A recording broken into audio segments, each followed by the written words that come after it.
কেউ মনে রাখে না। মানুষ মানুষকে মনে রাখে শুধু প্রয়োজনে। আজ যে আপনাকে স্মরণ করছে, প্রয়োজন শেষ হলে আগামীকাল সে আপনাকে আর মনে রাখবে না। আত্মীয়-স্বজন, পাড়া-প্রতিবেশী, বউ-বাচ্চা, সন্তান-সন্ততি কেউ মনে রাখবে না। আগামীকাল আপনি যদি মারা যান, আগামী পরশুদিন ঠিকই খাবার টেবিলে সবাই বসে একসাথে খাবার খাবে, কিন্তু আপনি থাকবেন না। কেউ আপনার জন্য অপেক্ষা করবে না। কি আশ্চর্য, তাই না?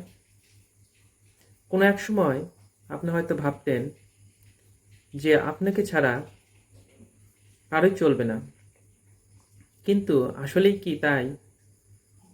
কোনো কিছুই কারো জন্য পড়ে থাকবে না। আপনি যখন মারা যাবেন, কোনো কিছুই থেমে থাকবে না। সব কিছুই আগের মতো চলবে। আপনার সন্তান নিয়মিত স্কুল কলেজে যাবে। আপনার বাবা মা, আপনার মা যে আপনাকে পেটে রেখেছে, সে মা যদি বেঁচে থাকে, সে মাও বেঁচে থাকবে। খাবার খাবে, ঘুমাবে, স্বাভাবিক জীবনযাপনে ফিরে যাবে। আপনার বাবাও একসময় স্বাভাবিক জীবনে ফিরে যাবে। আপনার ওয়াইফ, সেও একসময় স্বাভাবিক জীবনে ফিরে যাবে। আপনার সন্তান সন্ততি, তারাও তাদের স্বাভাবিক জীবনে ব্যস্ত হয়ে যাবে। কেউ আপনাকে মনে রাখবে না। আপনি সবসময় যাদেরকে নিয়ে চিন্তা করছেন, যাদেরকে নিয়ে ভাবছেন, মনে করছেন আমি ছাড়া ওদেরকে কিভাবে চলবে, বা আমি ছাড়া কিভাবে তারা বেঁচে থাকবে, কে তাদেরকে দেখবে, কে তাদেরকে দেখাশোনা করবে। কোনো কিছুই আটকে থাকবে না, সব কিছুই চলতে থাকবে, শুধু আপনি থাকবেন না।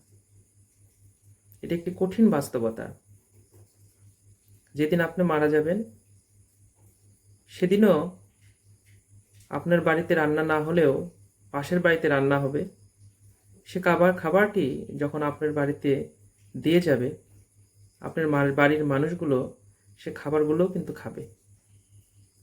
হয়তো অল্প পরিমাণে খাবে, কিন্তু খাবে। কেউ না খেয়ে থাকবে না। এভাবেই কেউ কাউকে কখনোই মনে রাখে না। আপনার প্রয়োজন যতদিন থাকবে পৃথিবীর বুকে, ততদিনই আপনাকে সবাই মনে রাখবে। আপনার প্রয়োজন যখন থেকে শেষ হয়ে যাবে, তখন থেকে সবাই আপনাকে আস্তে আস্তে ভুলে যাবে। এটাই বাস্তব, এবং এটাই সত্য এবং সবচেয়ে নিষ্ঠুর বাস্তবতা। এজন্য কখনোই এটা ভাববেন না যে আপনাকে ছাড়া সব কিছু থেমে যাবে। কিছুই থামবে না।